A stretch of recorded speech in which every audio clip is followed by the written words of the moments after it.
Thomas Rozek m'a rejoint pour cette journée vue du web, de l'Internet. Et on commence, Thomas, avec Amazon qui a comme une envie de s'envoler. Oui, haut, très haut dans les airs, c'est ce qu'on peut se dire lorsqu'on apprend que la célèbre plateforme de vente en ligne serait en négociation pour louer une vingtaine d'avions afin de lancer son propre système de transport de fret.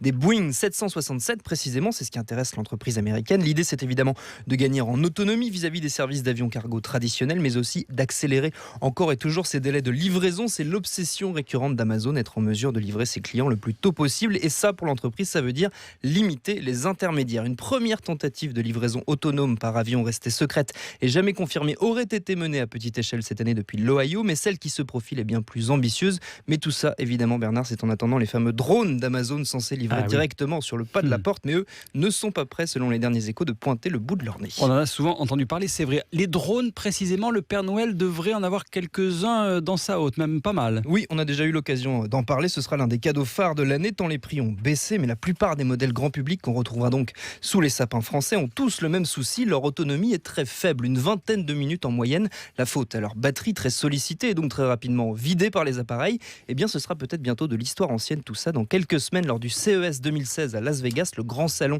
de l'innovation technologique grand public, devrait être présenté un drone révolutionnaire, celui de l'entreprise britannique Intelligent Energy. Révolutionnaire parce qu'il fonctionne avec une pile à combustible, c'est-à-dire qu'une batterie qui produit de l'énergie à partir d'hydrogène et donc capable de voler bien plus longtemps, plusieurs heures selon l'entreprise, qui fait planer le mystère sur les capacités exactes de son drone. Pour garder, on l'imagine, la surprise pour le CES, on sait juste que le drone transporte un petit réservoir d'hydrogène relié à une pile donc qui alimente l'appareil. On en reparlera sans doute puisque France Info sera à Las Vegas pour le CES.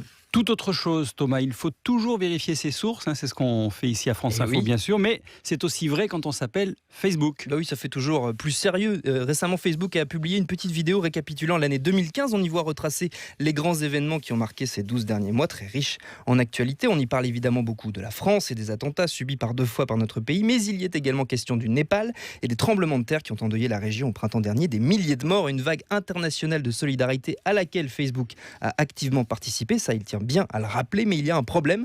Parmi les images utilisées pour illustrer le drame, une courte vidéo d'un immeuble s'effondrant, très impressionnante, sauf qu'elle n'a pas été filmée au Népal, mais en Égypte. Elle avait déjà circulé au printemps, juste après le premier tremblement de terre. Elle avait été alors repérée par plusieurs médias comme erronée, mais ça, visiblement, Facebook ne s'en est pas aperçu, et c'est dommage. Comment va Monsieur Shkreli? C'est l'homme le plus détesté, on va en reparler un peu, le plus détesté de 2015. On en parlait hier déjà, l'entrepreneur américain honni par le web mondial depuis qu'il a fait exploser, Martin Shkreli, c'est ça, depuis qu'il a fait exploser le prix d'un médicament utilisé entre autres dans le traitement du VIH, au mépris des conséquences dramatiques pour les malades dans l'incapacité de régler leurs frais médicaux.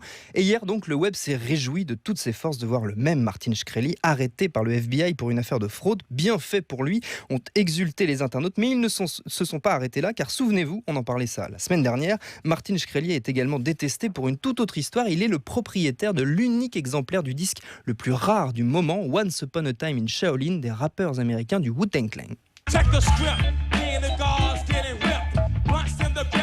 Un disque qu'il a payé 2 millions de dollars quand même, et maintenant les internautes veulent le récupérer. Ils ont harcelé depuis hier le FBI pour qu'il rende public l'unique copie du disque. Ils ont tellement insisté que les forces de l'ordre ont dû réagir sur leur compte Twitter officiel cette nuit. Aucune saisie n'a été réalisée chez Martin Shkreli, ce qui veut dire que nous n'avons pas l'album du Wu-Tang Clan, écrit le FBI. C'est très sérieux, un message partagé des dizaines de milliers de fois, le web espérant que ça ne fermait pas la porte à une saisie dans un futur proche. On termine par encore un peu de musique. Oui, rapidement, pour évoquer un mini-événement. On a le temps. Oui, on a un petit peu le temps. Pour évoquer un mini-événement qui concerne Robert Johnson, la légende du blues américain. Early this morning, when you knocked upon my door.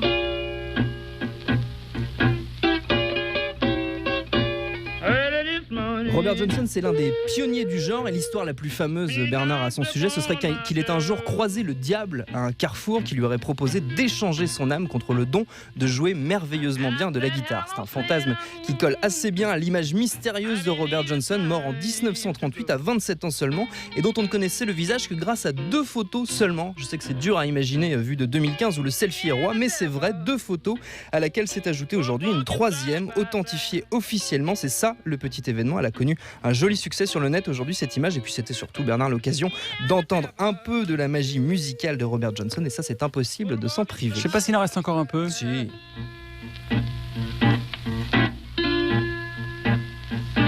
I'm going to beat my woman until I get satisfied.